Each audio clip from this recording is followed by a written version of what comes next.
Hello, this is Jerry Alt, and I'm here today to give you a short tutorial and talk about polarizing filters. So what I've done here is created a small experiment so that I can show you what the effect is of polarizing filters, and at the same time give you the opportunity to play with these in your own home or studio space to create some interesting artwork. So most light sources disperse as they spread. I mean, the sun is 93 million miles away, and by the time the sunlight gets to us, some part of it is coming directly toward the earth, but an awful lot of it is coming off at angles. It's missing the earth entirely, etc. So what we need to see the effect of polarized light is a polarized, that is a straight and directional light source. One of the handiest light sources that you might have around your home that will allow you to do this is your laptop. So what I'm going to show you here is my behind the scenes. So I've got a 16-inch Mac laptop, the one I'm actually recording this video on, but I did this a little bit earlier. And what I did is went into Photoshop and created an all-white document. So I created a new document. I sized it as big as the screen, and then I kept hitting the F key to change the view so that the menus disappeared, and eventually it was full screen. It covered edge to edge in the laptop. And I know it's white because I asked it to make it a perfect 255, 255, 255 RGB white. So then I brought it down to the table in my studio shooting area, and I laid it on its side because I knew I wanted to do vertical shots here.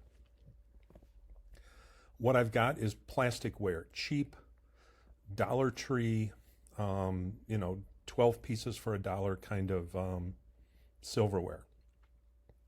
I have a plastic champagne flute because, hey, admit it, who doesn't want to drink champagne out of a plastic glass, right?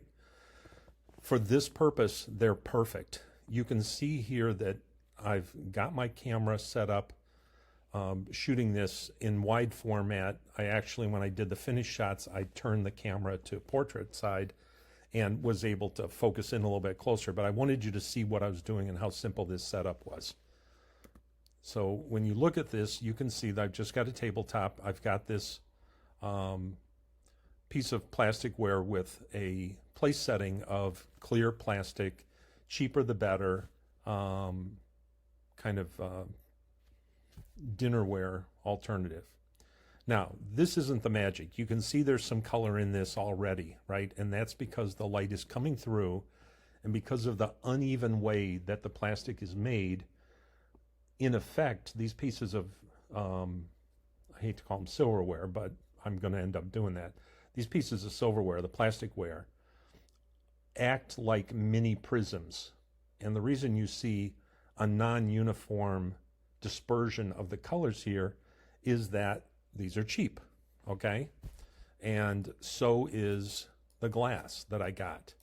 And you can see that the colors aren't uniform coming through it. So what's happening is, if any of you watched the old Disney movie Pollyanna, she played with crystals in her lights, the light coming through the window in a house, and basically took that what I'm going to say is omnidirectional scattered light that was coming in the windows and used the prisms to focus it in such a way that they got pretty colors showing up on the walls and ceiling of her house. Well, here we're doing sort of the same thing. The reason I'm able to see these colors is because I've put a polarizer filter on the end of my 70-200. I'm shooting with a Canon 5D Mark IV. I have a 70-200 Sigma art lens, and I put the 82 millimeter circular polarizer filter on that. Now the thing, they call it a circular polarizer because when you put it on, it's got threads that screw into the front of your lens, and then there's an inner sleeve, or outer in this case because it's toward the front of the lens, a separate ring that you can turn. And as you turn it, you're changing the polarity of the light entering the lens. And so here's what happens when we start turning that.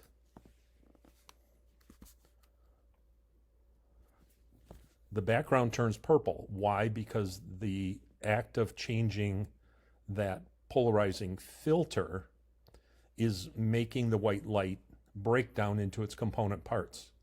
You know, if you think about the spectrum of light for photography, the absence of all color is black and the inclusion of all color is pure white. That's why when you get refraction in the sky after a rainstorm, you get the same effect you have here, where you see a rainbow created. And sometimes it's very intense and the colors are distinct. And other times you may get a very faint outline of a rainbow. It may be incomplete. And that's because you might not have uniform amount of moisture in the air. The angle of the sun coming into the atmosphere is not quite at the right angle to get the best view. But you can see here, as we look at this, that we've added more color. There's a lot of color in the knife, okay? And that's because I'm just turning that filter. And now I'm going to skip ahead here and show you the end result that I came up with. Now, if you turn it all the way, you know, it can get very dark, very beautiful. Let's see those colors. There we go. I've turned $1 worth of, well, actually, it was less than $1 because the champagne flutes were 2 for $1 in a package. The silverware was a set of 12 pieces for $1. So I've got, what, 60 cents worth of objects here, and yet I've made beautiful colors coming through this. And as I turned my circular polarizer to a 90-degree position, basically, all the apparent colors of the rainbow. If you look at this area up in here, you'll see the actual banding because the spoon has that same kind of curvature like our atmosphere does, albeit the spoon is facing me. If it was the other way, it'd probably be even more apparent. And you can see the same thing here in a breakdown of all of the colors that you're seeing. I can't get it really any closer for our purposes, but you can see distinct colors here. You can see the purples, the reds, the greens, the yellows, runs down into a magenta blue here along the one edge. All right. Now, you can accomplish the same thing with the background going white, and I ended up doing that. I played with a couple of other, I just wanted to see what was going on. Here you can see I was playing with the settings. This is ISO 500. I'm zoomed to 74 millimeters, and I shot at f8 for 1/40th of a second. I was trying to stay at f8 because I wanted these various angles of the flatware to be in focus for purposes of my picture. And you can see that they are. Now see here where we've got the sides of the forks, there isn't as much surface to refract, and so you're getting less color in it. But I did get out to the end here, and this is the image I want to show you. Now, for something pretty cheap, I think that's pretty good looking. All we've done is bend the light. Now, one of the things I'll tell you is because the light coming from the sun is not coming at a direct angle, I mean, very little of it is coming at a direct angle unless you're shooting into the sun, which I don't advise unless you want to burn out the sensor on your camera and blind yourself. But that's why typically when you're outdoors shooting, you want to be at an angle to the sun and then use the polarizing filter to basically bend those rays back so that you don't get the dispersion. The typical use for a circular polarizer, let's say you're shooting where there's water and you're getting a lot of reflectivity of the surface of the water. By using the polarizing filter, you turn it so that you basically filter that white light into its component colors, and as a result, you don't get the specularity on the surface. You can see into the water. Same thing if you're shooting the top of a stream, shooting a waterfall, whatever. The point is, generally in photography, we're using the circular polarizer to avoid getting just white light. We're trying to break down that specularity. But when I do it here, and you can do the same thing at home with your laptop, I'd advise you to use an LCD light source because that light is polarized. It comes straight out of the screen. and this glass is only sitting about 6 inches in front of the screen.